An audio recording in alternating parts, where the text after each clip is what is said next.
সকলকে জয় যিশু। সকলকে স্বাগত এবং ধন্যবাদ জানিয়ে প্রভুর বাক্য নিয়ে চলে আসলাম আরও একটা সুন্দর দিনে। প্রতিটা দিনের মতন আজকের আরও একটা সময় পেয়েছি। প্রভুকে তাই অনেক ধন্যবাদ জানাই যে প্রত্যেকটা দিন আমরা প্রভুতে চলছি সুন্দরভাবে এবং ঈশ্বর আমাদের আশীর্বাদ করছেন। তিনি আমাদের দুঃখ, আমাদের কষ্ট, আমাদের জ্বালা, আমাদের যন্ত্রণা, আমাদের সমস্ত সমস্যা দেখতে পান। তাই সব সময় প্রভুর প্রতি নির্ভরশীল থাকা খুবই জরুরি। যেমনই সময় আসুক, যেমনই পরিস্থিতি আসুক, আমরা যেন ভেঙে না পড়ি, বরং প্রভুকে আরও আঁকড়ে ধরে যেন চলতে পারি। পিতার প্রতি ভরসা রেখে যেন আমরা প্রকৃতভাবে প্রভুতেই চলতে পারি। কারণ জানবেই পৃথিবীর প্রতিটি মানুষ হয়তো আমাদেরকে ছেড়ে চলে যাবে।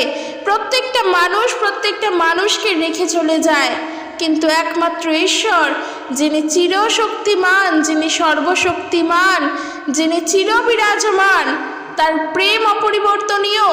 তিনি আমাদের সব সময় যেভাবে ভালোবাসেন, ঠিক একইভাবে যখন মানুষ আমাদেরকে ছেড়ে চলে যাবে, প্রভু আমাদের সহায় হবেন।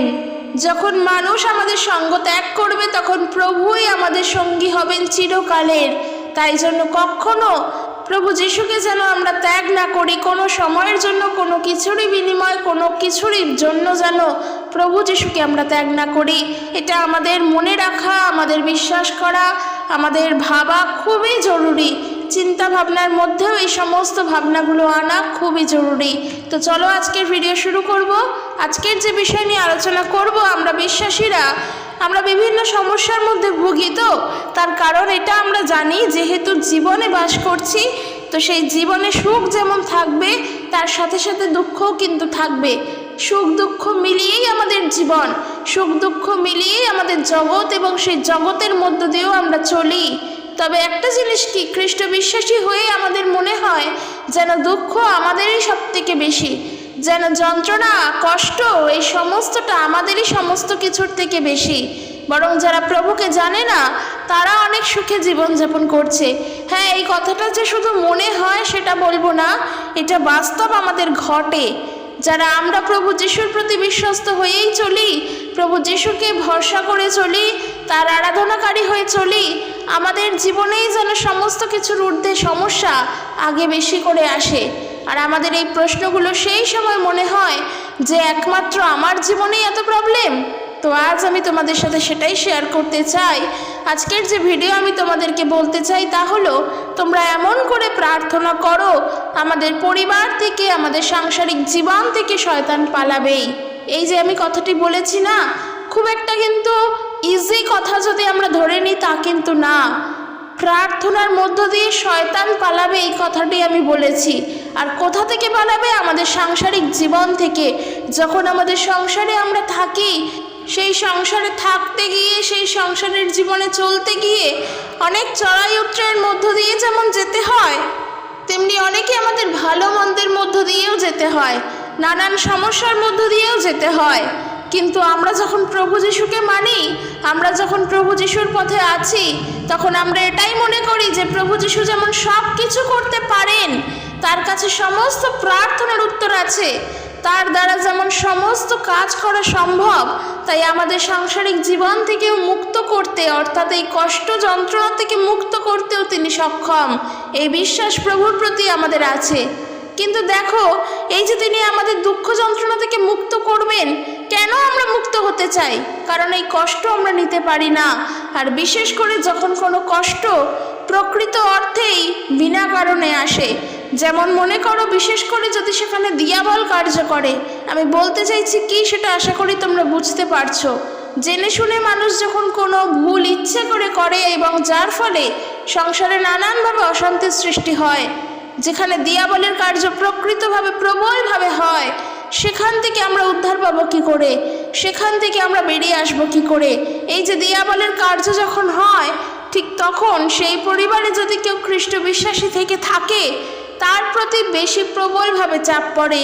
কারণ ওই মানুষটি কিন্তু যে কিনা প্রভু যিশুকে জানে, তার পরিবারে থেকে সে যিশুরই আরাধনা করে, সে যিশুর পথেই চলে। হ্যাঁ, সে নানান কাজ করছে ঠিকই, তার সাংসারিক কারণে, তার পরিবারের চাপে সে করছে, কিন্তু তার অন্তর, তার মন, তার হৃদয় প্রভুতেই রয়েছে। সেই বিশ্বাসীর ওপরে, সেই মানুষটির ওপরে দিয়াবলের কার্য কিন্তু সংসারে থেকেই প্রবলভাবে হয়। আর যখন এই যন্ত্রণার মধ্যে, এই দুঃখ কষ্টের মধ্য দিয়ে আমরা চলি, তখন আমরা বেরিয়ে আসতে চাই এই কষ্ট থেকে, মুক্তি পেতে চাই এই কষ্ট থেকে উদ্ধার পেতে চাই। আমি আজকের তাদের জন্য বলবো যে হ্যাঁ, উদ্ধার তোমরা পেতে চাও, মুক্ত আমরা হতে চাই, কিন্তু তার মানে আমরা কখনোই যেন হাল ছেড়ে না দিই। কারণ হাল যদি ছেড়ে দিই তাহলে আর আমরা বাঁচার পথের দিকে এগিয়ে আসবো কি করে? একটা উদাহরণস্বরূপ বলি, মনে করো তুমি একটা মাঝ নদী দিয়ে যাচ্ছ তোমার নৌকা বইয়ে, অর্থাৎ তুমি তোমার নৌকা চালিয়ে তুমি মাঝ সমুদ্র বা মাঝ নদী পার করছো। তুমি কেন নদী পার করছো, কেন সমুদ্র পার করছো? তুমি যেই পাড়ে আছো সেই পাড় থেকে তুমি তোমার গন্তব্যের উদ্দেশ্যে রওনা করেছো। মনে করো এক দেশ থেকে অন্য দেশে তুমি যাচ্ছ, নদী পথে যাচ্ছ, নৌকা চালিয়ে বা যাই বলো না কেন, একটা উদাহরণস্বরূপ বলছি, তোমরা তোমাদের গন্তব্যের দিকে ছুটে চলেছো তোমার নৌকা চালিয়ে নিয়ে। আর তার রাস্তা তুমি চলছো তো চলছোই, নৌকা চালিয়েই যাচ্ছ তো চালিয়েই যাচ্ছ, দিনের পর দিন, মাসের পর মাস তুমি চালাচ্ছ। তোমার ওই পথে যেতে এখনো মনে করো 1 বছরের দরকার, যেমনটা আগেকার দিনে হতো।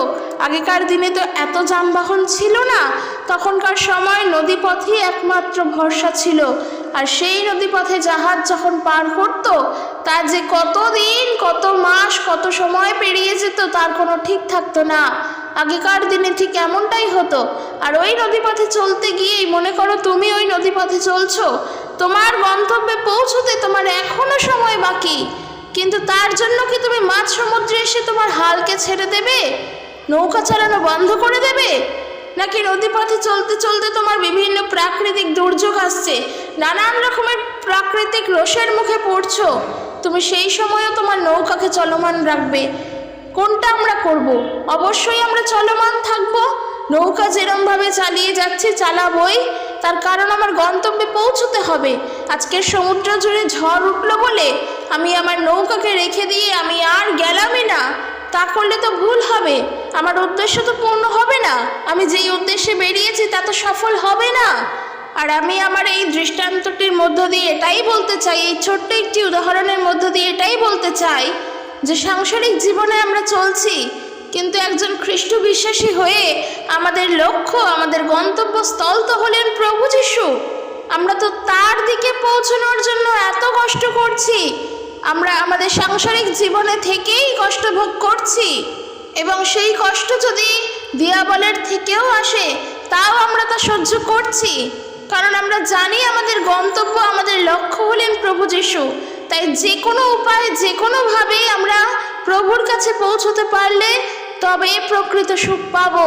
আর তার জন্য তো কষ্ট সহ্য করছি, আর এটা আমরা ভালো করে জানি এই কষ্ট সহ্য করা আমরা প্রভুর থেকে শিখেছি, যেটা কিনা তার বাক্যে বলছে যে যে কেউ শেষ পর্যন্ত স্থির থাকিবে সেই আপন রক্ষা পাইবে। তো যে কেউ বিশ্বাসী যেই হও না কেন, যদি আমরা শেষ পর্যন্ত ধরে থাকতে পারি তাহলেই তো আমরা রক্ষা পাবো, তাহলেই তো আমাদের সেই প্রকৃত সুখকে আমরা খুঁজে পাবো। আর এই সাংসারিক জীবন, সংসার জীবন একটা নদীর মতো, এই নদী পার করার জন্য আমরা কিন্তু প্রত্যেক নিয়ত লড়াই করে চলেছি। তাই একটা কথা বলবো যে প্রত্যেকের উদ্দেশ্যে, সে তুমি প্রভু যিশুকে জানো চাই না জানো, এই নদীর নৌকা আর সেই নৌকার মাঝি প্রভু যিশু হোক। প্রার্থনা করো এটাই, প্রভু তুমি আমার জীবনের মাঝি হও, তুমি আমার সাংসারিক জীবনের নৌকার মাঝি হও, তুমি মাঝি হও, তুমি চালনা করো, তুমি আমাকে চালাও, আমার হালকে তুমি ধরে রাখো শক্ত করে, আমি তোমাকে ধরে থাকবো। প্রার্থনা করো এইভাবে, কারণ ওই যে বললাম না, এই জীবনে চলতে গিয়ে নানান প্রাকৃতিক রোষের মুখে আমাদের পড়তে হবে। আর সেই প্রাকৃতিক রোষ অর্থাৎ দুর্যোগ, ঝড়, বৃষ্টি, দাপট, তুফান, যাই বলো না কেন, যাই আসুক না কেন, যা খুশি আসুক না কেন, আমরা তো প্রভুতে স্থির থাকবো। আমরা তো জানি আমাদের লক্ষ্য প্রভু, আমাদেরকে এগিয়ে চলতে হবে।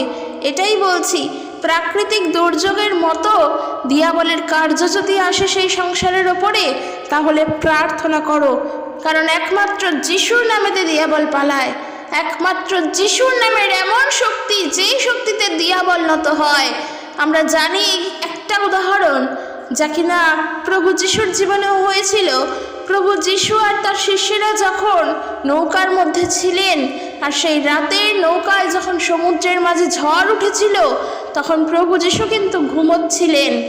প্রভু যিশু তখন ওই নৌকায় ঘুমোচ্ছিলেন, আর তার শিষ্যেরা প্রচণ্ড জোরে আতঙ্কিত হয়ে প্রচণ্ড ভয় পেয়ে গিয়ে প্রভু যিশুকে ডাকছেন আর ডেকে বলছেন যে, গুরু আপনি উঠুন, আপনি দেখুন ঝড় উঠেছে, আমরা তো মারা পড়ব, আমাদের তো মৃত্যু অনিবার্য। তার শিষ্যরা কিন্তু ভয় পেয়ে গিয়েছিল, আর প্রভু যিশু তখন উঠে তার একটি ধমকে সমুদ্রের ঝড়কে শান্ত করেছিল। তিনি বাতাসকে ধমক দিলেন এবং সমুদ্রকে কি বললেন যে নীরব হও, স্থির হও। তাতে বাতাসও যেমন থেমে গেল আর সমুদ্রে মহা শান্তি আসলো। আর তখন তার শিষ্যদেরকে তিনি এটাই বললেন, তোমরা এত ভীরু কেন হচ্ছ? এ কেমন? তোমাদের বিশ্বাস নাই? প্রভু যিশু কিন্তু এ কথা তখন তার শিষ্যদেরকে বলেছিলেন। আর আমি এটাই বলতে চাইলাম যে দেখো, সমুদ্রের মাঝে যেমন ঝড় আসে, এক দমকা বাতাস আসে, আর যার ফলে সমুদ্রের জল তছনছ করে দিয়ে নৌকায় থাকা মানুষজনেরা উল্টে পড়ে যায়, ঠিক একইভাবে কিন্তু আমাদের সাংসারিক জীবনেও ঝড় আসে। ঠিক একইভাবে কিন্তু দিয়াবলের কার্য আমাদের সাংসারিক জীবনেও আসে, আর যার ফলে সমস্ত কিছু হয়তো সংসারে তছনছ হয়ে যেতে পারে। কিন্তু একটা কথা বলবো, যেই পরিবারে এমন ঘটছে সেই পরিবারে প্রভু যিশুকে বিশ্বাস করো। যদি একজনও বিশ্বাস করে থাকো, জানবে তোমার প্রার্থনার দ্বারা পুনরায় আবার সমস্ত কিছু তৈরি হবে, আর সেই তৈরি যা হবে তাতে মহাশান্তি থাকবে, যেমনটা প্রভু করেন। অর্থাৎ ঝড় আসা, বিপদ আসা, বিপর্যয় আসা, দুর্যোগ আসা, এগুলো কিন্তু অস্বাভাবিক কিছু নয়। এগুলো কিন্তু এইরকমটা নয় যে আমি যিশু আছে বলে আমার সঙ্গে, কি আমি যিশুকে জানি বলে আমার জীবনে এগুলো আসবে না। আমি আমার পরিবারে একা প্রভু যিশুকে বিশ্বাস করি, তো আমার পরিবারে শয়তান ধরতেও পারবে না, না, এটা কিন্তু নয়। সে কিন্তু আছে, আর সে কিন্তু চলমান, আর সে কিন্তু আমাদের মধ্যেও চলাচল করে। কিন্তু আমরা যখন যিশুকে জানি, তখন আমাদের উচিত কি? সমস্ত ভরসা, সমস্ত বিশ্বাস, সম্পূর্ণ আশ্বাস প্রভুর ওপরে রাখা, কোনো কারণে ভীরু না হওয়া, কোনো কারণে ভয় না পাওয়া।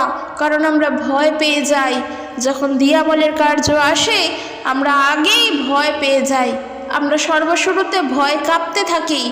কিন্তু কোনোভাবে ভয় পেলে চলবে না, কারণ ওই যে বললাম, আমরা প্রার্থনা এটাই করি যে যিশু মাঝি আমাদের সঙ্গে আছেন, তিনি আমার মাঝি, তিনি আমার নৌকাকে চালনা করছেন, আমার সাংসারিক জীবনের নৌকাকে চালনা করছেন, তিনি আমার হাল ধরেছেন। তাই আমি সব সময় আঁকড়ে ধরে তাকে থাকতে চাই, কোনো কারণে কোনো কিছুর বিনিময়ে তাকে আমি ত্যাগ করব না। মানুষজনের থেকে আমি দুঃখ পাই, মানুষজনের থেকে আমি কষ্ট পাই, তবু আমি জানি আমার প্রভু আমাকে প্রেম করেন, তবু আমি জানি তিনি আমাকে একা ছাড়বেন না, তবু আমি জানি তিনি আমার ভার নিয়েছেন, তবুও আমি জানি আমি তার কাছে প্রার্থনা করলেই উত্তর পাবো। তাই আমি প্রার্থনা সব সময় তার কাছে করব। তার কারণ আমাদের বিশ্বাস দ্বারা, আমাদের প্রার্থনার দ্বারাই একমাত্র দিয়াবল দূর হবে। সেই অধিকার প্রভু আমাদেরকে দিয়েছেন। যদি আমরা প্রথম পিতর তার 5 অধ্যায় 9 পদ পড়ি, সেখানেই বলছে, তোমরা বিশ্বাসে অটল থাকিয়া তাহার প্রতিরোধ করো। অর্থাৎ পিতর তার প্রথম পত্রে এটাই বলছেন যে আমাদেরকে দিয়াবল কিন্তু খুঁজছে গ্রাস করার জন্য, কিন্তু আমরা যদি বিশ্বাসে অটল থাকি তাহলেই একমাত্র তার প্রতিরোধ করতে পারবো। আর আমি বললাম কি, যিশু আমাদেরকে সেই অধিকার দিয়েছেন। তো কিসের অধিকার? কোন অধিকার? তাকে আঁকড়ে ধরে থাকার অধিকার, তাকে বিশ্বাস করার অধিকার আমরা পেয়েছি। তার কারণ তিনি যে পবিত্র, তার হয়তো ধারে কাছে যাওয়ারও যোগ্য আমরা ছিলাম না, তাকে জানারও যোগ্যতার, নাম উচ্চারণ করার মতন যোগ্যতাও আমাদের নেই। কিন্তু আজ তিনি আমাদেরকে তার পবিত্র রক্ত দ্বারা ধৌত করে সেই অধিকার দান করেছেন। আমরা ঈশ্বরকে জেনেছি, আমরা ঈশ্বরের অধিকার পেয়েছি তাকে বাবা বলে ডাকার, আর তা পেয়েছি একমাত্র যিশুর থেকে। তাই যখন আমরা তাকে জানি, তখন আমাদের উচিত বিশ্বাসে স্থির থাকা, বিশ্বাসে অটল থাকা। আর এই বিশ্বাসে অটল থেকেই একমাত্র দিয়াবলকে প্রতিরোধ করা সম্ভব। তাই পরিবারের যেই সদস্যই তুমি হও না কেন, সংসারের যেই সদস্যই তুমি হও না কেন, তোমার দায়িত্ব, তোমার কর্তব্য বিশ্বাসে স্থির থেকে প্রভুতে চলা, বিশ্বাসে দৃঢ় থেকে প্রভুর পথে চলা, আর অবশ্যই প্রার্থনায় যুক্ত থাকা। যেমনই সমস্যা আসুক, প্রার্থনার দ্বারা দিয়াবল দূর হবে। কিন্তু ওই যে আমরা নিজেরাই যদি ভেঙে পড়ি, নিজেরাই যদি ভয় পেয়ে যাই যে দিয়াবল কার্য করছে, আমি কি করব, আমার জীবনে এই প্রবলেমগুলো আসছে, আমি কি করব, আমি কি করে মুক্ত হব, যিশুর কাছে গেলে কিছুই হয় না, যিশু এতদিনে কিছুই দিতে পারেননি, তো আমি তার কাছে যাব না, কিন্তু আমি মুক্ত হব কি করে, এই ধরনের কথাগুলো যেন না বলি। আমাদের বিশ্বাস আর প্রভুর প্রতি নেই, আমরা আমাদের বিশ্বাসের দ্বারা কিচ্ছুই পাইনি, তাই আমার যিশু খ্রিস্টের কাছে গিয়েও কোনো লাভ নেই, আমি যেমন ছিলাম তেমন থাকতে চাই, এই ধরনের কথাগুলো যেন না বলি। কারণ এইগুলো বলা মানেই প্রভুকে এক কথায় অস্বীকার করা, যা কিন্তু ইয়োব তার জীবনে যে দিয়াবলের কার্য এত প্রবলভাবে ঘটেছিল তখনও সে করেনি। তিনি ছিলেন সবচেয়ে ধনী ব্যক্তি, তার ধন সম্পদ, তার সন্তান, তার পশুপালন, তার সমস্ত সম্পত্তি শেষ হয়ে গিয়েছিল, তার ছেলে মেয়েরাও শেষ হয়ে গিয়েছিল, শুধু থাকার মধ্যে তিনি ছিলেন আর তার স্ত্রী ছিলেন। আর সেই ইয়োব এত ভালো মানুষ ছিলেন, আর তার জীবনেই এসেছিল দিয়াবলের পরীক্ষা। দেখো কত সুন্দর ঈশ্বরের বাক্য দ্বারা আমরা শিখতে পারি। ইয়োব ছিলেন ভালো মানুষ, ধনী মানুষ, এমনই মানুষ যার নামে একটা নিন্দা পর্যন্ত ছিল না। তাহলে এই যে ভালো মানুষটির জীবনে এত দুঃখ কেন আসলো? কারণ সে জানতো এইটা আমার জন্য পরীক্ষা ছিল, এই পরীক্ষার দ্বারা এটাই পরীক্ষিত হয় যে আমি ঈশ্বরকে স্মরণ করি ঠিকই, কিন্তু আমার বিপদের দিনেও কি আমি ঈশ্বরকে স্মরণ করেই নাকি তার নামকে জলাঞ্জলি দিই। সে কিন্তু এই বিষয়টা বুঝে গিয়েছিলেন, আর যেহেতু তিনি ভালো মানুষ ছিলেন তাই জন্য তিনি ঈশ্বরের নামকে তো জলাঞ্জলি দেনই, বরং উপরন্তু সেই সময় তিনি প্রভুর প্রশংসা করেছেন। প্রভুই দেন, প্রভুই নেন, ঈশ্বর যা করেন মঙ্গলের জন্যই করেন। তো যখন ঈশ্বরের থেকে শুধু মঙ্গলটাই নিই, তাহলে যখন প্রভু আমাদের খারাপটাও দেন তা কেন গ্রহণ করব না? এই কথা কিন্তু ইয়োব বলেছিলেন। আর দেখো যার ফলস্বরূপ যদি আমরা পরে গিয়ে দেখি শেষ পর্যন্ত সে পরীক্ষায় জিতেছিল, সে যা কিছু হারিয়ে ফেলেছিল তার দ্বিগুণ সে ফিরে পেয়েছে। এটাই তো ঈশ্বরের গৌরব করার জায়গা, এটাই তো প্রভুর ধন্যবাদ করার জায়গা যে আমরা প্রভুতে চলছি ঠিকই, কিন্তু আমরা আমাদের বিপদের দিনে, আমাদের কষ্টের সময় আমরা প্রভুর প্রতি আশ্বস্ত আছি তো, নাকি ওই সময় আমরা প্রভুকে ত্যাগ করেছি? আমরা প্রভুতে চলছি ঠিকই, বিশ্বাসে চলছি ঠিকই, কিন্তু যখন কষ্ট আসছে, দিয়াবলের কার্য আসছে বুঝতে পারছি, মন্দ শক্তির কার্য আসছে বুঝতে পারছি, সেই সময় প্রভুর প্রতি আমরা বিশ্বস্ত আছি তো? এই জিনিসগুলো কিন্তু দেখা খুব দরকার। তাই একটা কথা আমি শেষে এসে বলতে চাই যে প্রার্থনা করো, কারণ আমাদের প্রার্থনা অনেক শক্তিশালী প্রার্থনা। সেই প্রার্থনা পৃথিবীর প্রতিটি বিশ্বাসী শক্তিশালী প্রার্থনা। শুধুমাত্র আমাদের প্রার্থনা আমাদের পালক, আমাদের পাস্টর মশাই কিংবা আমাদের চার্চের মেম্বাররা করলে তাহলেই ভালো হবে, আর আমরা তো একটা কথাও বলতে পারি না তাহলে কিছুই পাবো না, সেটা কিন্তু নয়। কিংবা যারা পুরোহিতেরা রয়েছেন তারা প্রার্থনা করে দিলেই উত্তর পাবো, সেটাও কিন্তু না। কারণ তোমার খিদে পেয়েছে, পেটে তোমার খিদের জন্য পেট ব্যথা করছে, তার জন্য তোমার হয়ে যদি কেউ বলে দেয় ওকে খেতে দাও, তাতে কিন্তু তোমার মন ভরবে না। কিন্তু তোমার খিদে পেয়েছে আর তুমি যদি নিজে বলো আমাকে তাড়াতাড়ি খেতে দাও, আর সেই খাবার যদি সামনে পেয়ে যাও, তাতেই কিন্তু তুমি শান্ত হবে। যেমনটা আমরা ডাক্তারের কাছে গেলে নিজের রোগের কথা যদি নিজে না বলি, ডাক্তার কিন্তু বুঝতে পারেন না যে আসলেই আমাদের কি হচ্ছে। একটা জিনিস দেখবে, তুমি যদি ডাক্তারখানায় গিয়ে বলো যে আমার মায়ের ওই হয়েছে, আমার মায়ের সেই হয়েছে, তখন ডাক্তারবাবু বলবেন যে পেশেন্ট কে, তুমি না তোমার মা? তখন ডাক্তারবাবু কিন্তু পেশেন্টের কাছ থেকেই সমস্তটা জানতে চাইবে। এটাই আমি বলবো যে আমাদের যদি খিদে থাকে, সেই খিদের কথা আমরা নিজেরা চাইব। প্রভুর কাছে যে এই বিষয় নিয়ে প্রার্থনা করার বিষয় আছে আমরা জানি, সেগুলো আমরা নিজেরা বলবো, নিজেরা চাইব, নিজেরা প্রার্থনা করব।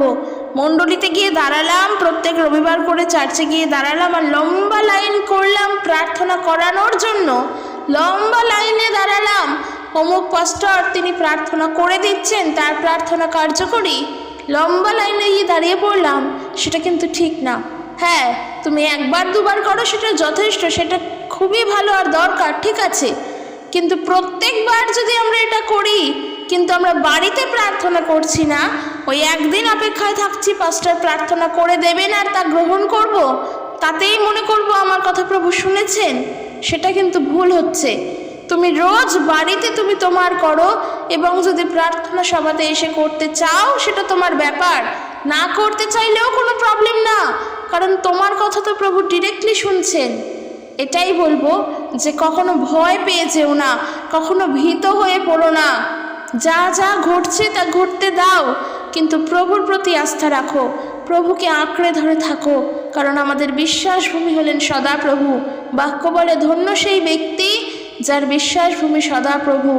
তাই আমরা তাকে বিশ্বাস করি, যখন আমাদের চিন্তা ভাবনা দুঃখ কষ্ট সমস্ত কিছুর ভার আমরা তার উপরে রেখেছি, আর আমরা এটা ভালো করে জানি যে তিনি আমাদের জীবনে কার্য করবেন। তাই দিয়াবলের কার্য যত আসুক আমরা প্রভুতে থাকব, কারণ যারা প্রভু যিশুতে চলছে তাদের জীবনে দিয়াবলের কার্য এই জন্যই বেশি আসে। দিয়াবল হলো মন্দ, প্রভু যিশু হলেন পবিত্র। মন্দ তা কখনোই চায় না যে মানুষজনেরা যেন আলোর দিকে ছোটে, অন্ধকার কখনো চায় না মানুষ যেন পবিত্রতমর দিকে ছোটে। আর অন্ধকার কিন্তু সব সময় মানুষের মনকে তার নিজের দিকে টানছে। কিন্তু ওই যে মানুষ, সে তো ঈশ্বরের পথের দিশারি হতে চায়, সে তো প্রভুর দিকে ছুটতে চায়। তাই যখন সে তার পরিবারে থেকে প্রভুর দিকে দৌড়চ্ছে ছুটবে বলে, তার পরিবারে দিয়াবলের কার্য হয়তো প্রবলভাবে আসে, আর সেই কার্যে যদি সে উত্তীর্ণ হতে পারে, সে প্রভুকে প্রকৃতভাবে জানতে পারবে। তার কারণ ওই মুহূর্তের জন্য ওই ব্যক্তি প্রকৃত অর্থে সত্যের জয়ের দ্বারাই জয়ী হবে, কেননা সে অন্ধকারের দিকে নয় বরং আলোর দিকে ছুটছে, তার গন্তব্যের দিকে ছুটছে। একটা কথা বলবো, ভয় পেও না, প্রভুতে স্থির থাকো আর প্রার্থনা করো। আমাদের প্রার্থনার দ্বারা, বিশ্বাসের দ্বারা দিয়াবল দূর হবেই। ধৈর্য সহকারে প্রার্থনায় যুক্ত থাকো। তো চলো আজকের এখানে শেষ করছি। ভিডিওটি কেমন লাগলো জানিও, আর যদি ভালো লাগে অবশ্যই প্রত্যেকের কাছে পৌঁছে দিও, এটা দরকার, সবাই যেন জানতে পারে। ঈশ্বর তার আপন বাক্যের দ্বারা প্রত্যেককে আশীর্বাদ যুক্ত করুক। জয় যিশু।